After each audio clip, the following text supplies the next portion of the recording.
नावीद कमर साहब, ये फरमाइएगा कि ये जो आजकल कौमी मुफाहमती एजेंडे की बात हो रही है, आपकी नज़र से भी गुजरा होगा कि मौलाना फजलुर रहमान की तहरीक इंसाफ के वफ़द से भी मुलाकात हुई। ये इस कौमी मुफाहमती एजेंडे के पीछे असल में है कौन? देखिए, ये कोई फर्क नहीं पड़ता कि पीछे कौन है।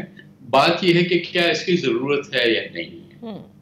मेरे हिसाब से जरूरत तो है, क्योंकि पाकिस्तान के जो प्रॉब्लम्स हैं वो इतने कॉम्प्लेक्स हैं, चाहे वो इकोनॉमिक हो, चाहे वो जो है पॉलिटिकल हो या दूसरे एरियाज में हो।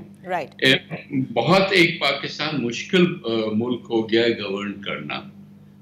लोगों पे भी उसके असरात जो हैं डे टू डे बेसिस पे हो रहे हैं, और हम इंस्टीट्यूशनली भी हम जो है ये क्राइसिस फेस करते हैं। तो उसमें तो एक काफी टाइम से ये एक सोच चल रही थी कि एक नेशनल कंसेंसस होना चाहिए, कम से कम मिनिमम एजेंडा पे होना चाहिए। सही।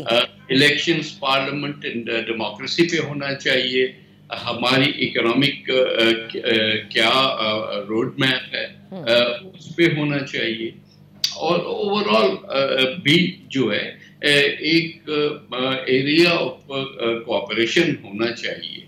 तो पार्लियामेंट का मकसद भी यही होता है कि एक दफा आपके पास पार्लियामेंट हो तो फिर पार्लियामेंट इज द फोरम जिसमें ये सारी चीजें होती हैं। लेकिन अगर पार्लियामेंट नहीं है या पार्लियामेंट पूरी नहीं है, नेशनल असेंबली तो नहीं है, तो फिर कम से कम अगर बाहर से भी एफर्ट हो रहा है तो उसमें से अच्छा ही निकल सकती है, प्रोवाइडेड वो सही नियत के साथ किया जाए और वो सही तरीके से किया जाए।